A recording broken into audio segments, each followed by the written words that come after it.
in the public domain. Recorded by Phil Chenevert, August 2011, in Baton Rouge, Louisiana. The Deadly Poppy Field.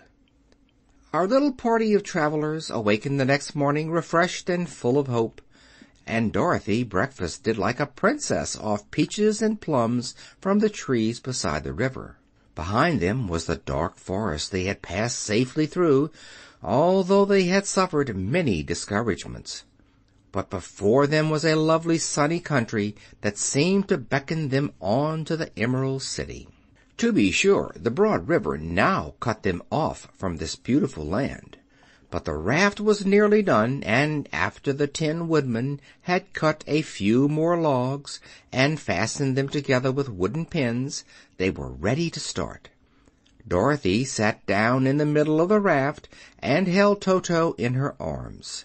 When the Cowardly Lion stepped upon the raft, it tipped badly, for he was big and heavy, but the Scarecrow and the Tin Woodman stood upon the other end to steady it, and they had long poles in their hands to push the raft through the water. They got along quite well at first, but when they reached the middle of the river, the swift current swept the raft downstream farther and farther away from the road of yellow brick, and the water grew so deep that the long poles would not touch the bottom. "This is bad," said the Tin Woodman, "for if we cannot get to the land, we shall be carried into the country of the Wicked Witch of the West, and she will enchant us and make us her slaves." "And then I should get no brains," said the Scarecrow. "And I should get no courage," said the Cowardly Lion. "And I should get no heart," said the Tin Woodman. "And I should never get back to Kansas," said Dorothy. "We must certainly get to the Emerald City if we can," the Scarecrow continued, and he pushed so hard on his long pole that it stuck fast in the mud at the bottom of the river. Then, before he could pull it out again or let go, the raft was swept away, and the poor Scarecrow left clinging to the pole in the middle of the river. "Goodbye," he called after them, and they were very sorry to leave him. Indeed, the Tin Woodman began to cry, but fortunately remembered that he might rust, and so dried his tears on Dorothy's apron. Of course, this was a bad thing for the Scarecrow. "I am now worse off than when I first met Dorothy," he thought. "Then I was stuck on a pole in a cornfield, where I could make believe scare the crows at any rate. But surely there is no use for a Scarecrow stuck on a pole in the middle of a river. I am afraid I shall never have any brains after all." Down the stream the raft floated, and the poor Scarecrow was left far behind. Then the Lion said, "Something must be done to save us. I think I can swim to the shore and pull the raft after me, if you will only hold fast to the tip of my tail." So he sprang into the water, and the Tin Woodman caught fast hold of his tail. Then the Lion began to swim with all his might toward the shore. It was hard work, although he was so big, but by and by they were drawn out of the current, and then Dorothy took the Tin Woodman's long pole and helped push the raft to the land. They were all tired out when they reached the shore at last, and stepped off upon the pretty green grass, and they also knew that the stream had carried them a long way past the road of yellow brick that led to the Emerald City.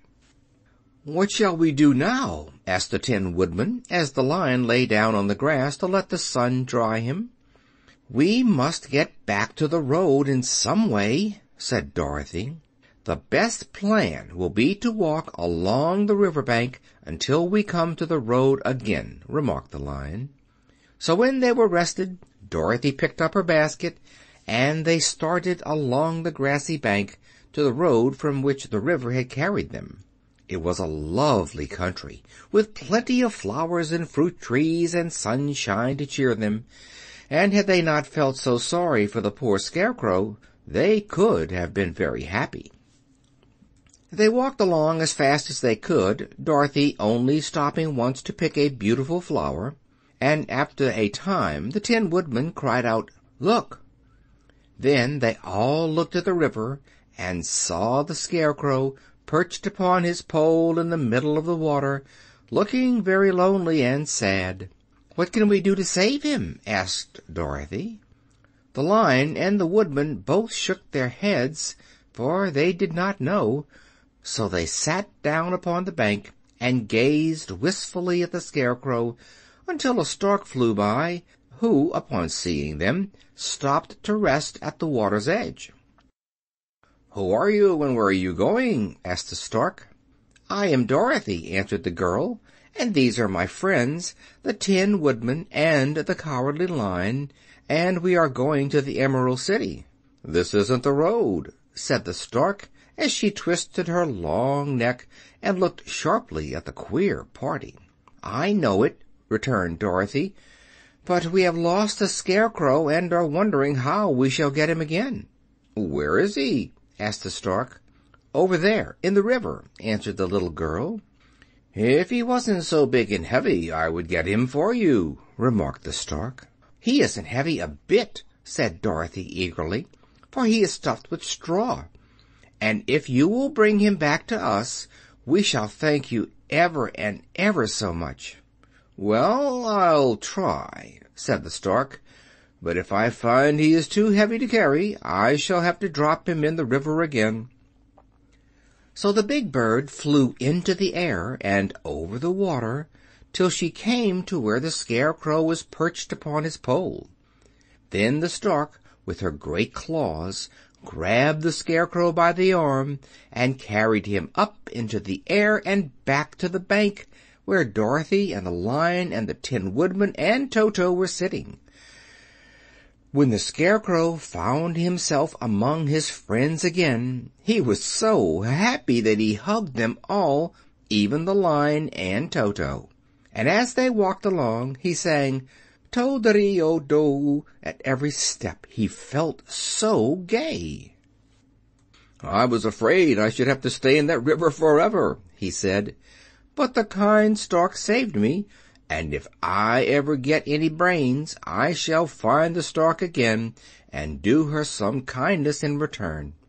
"That's all right," said the Stork, who was flying along beside them. "I always like to help anyone in trouble, but I must go now, for my babies are waiting in the nest for me. I hope you will find the Emerald City and that Oz will help you." "Thank you," replied Dorothy, and then the kind Stork flew into the air and was soon out of sight. They walked along, listening to the singing of the brightly colored birds, and looking at the lovely flowers, which now became so thick that the ground was carpeted with them. There were big yellow and white and blue and purple blossoms, beside great clusters of scarlet poppies, which were so brilliant in color they almost dazzled Dorothy's eyes. "Aren't they beautiful?" the girl asked, as she breathed in the spicy scent of the bright flowers.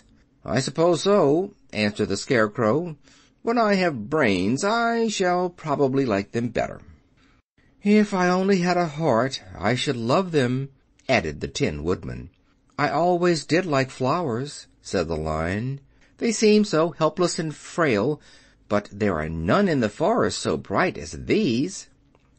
They now came upon more and more of the big scarlet poppies, and fewer of the other flowers, and soon they found themselves in the midst of a great meadow of poppies. Now, it is well known that when there are many of these flowers together, their odor is so powerful that anyone who breathes it falls asleep, and if the sleeper is not carried away from the scent of the flowers, he sleeps on and on forever. But Dorothy did not know this, nor could she get away from the bright red flowers that were everywhere about. So presently her eyes grew heavy, and she felt she must sit down to rest and to sleep. But the Tin Woodman would not let her do this. "We must hurry and get back to the road of yellow brick before dark," he said, and the Scarecrow agreed with him. So they kept walking until Dorothy could stand no longer. Her eyes closed in spite of herself, and she forgot where she was and fell among the poppies, fast asleep. "What shall we do?" asked the Tin Woodman. "If we leave her here, she will die," said the Lion. "The smell of the flowers is killing us all. I myself can scarcely keep my eyes open, and the dog is asleep already." It was true. Toto had fallen down beside his little mistress, but the Scarecrow and the Tin Woodman, not being made of flesh, were not troubled by the scent of the flowers.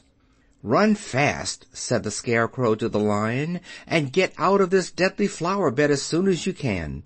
We will bring the little girl with us, but if you should fall asleep, you are too big to be carried." So the Lion roused himself and bounded forward as fast as he could go. In a moment he was out of sight. "Let us make a chair with our hands and carry her," said the Scarecrow. So they picked up Toto and put the dog in Dorothy's lap, and then they made a chair with their hands for the seat and their arms for the arms, and carried the sleeping girl between them through the flowers.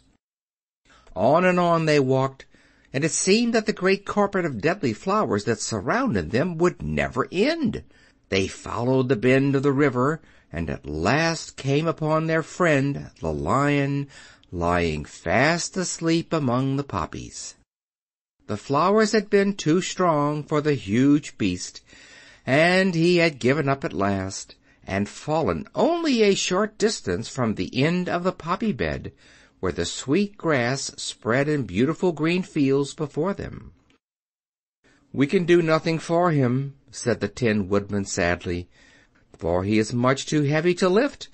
We must leave him here to sleep on forever, and perhaps he will dream that he has found courage at last." "I'm sorry," said the Scarecrow. The Lion was a very good comrade for one so cowardly, but let us go on.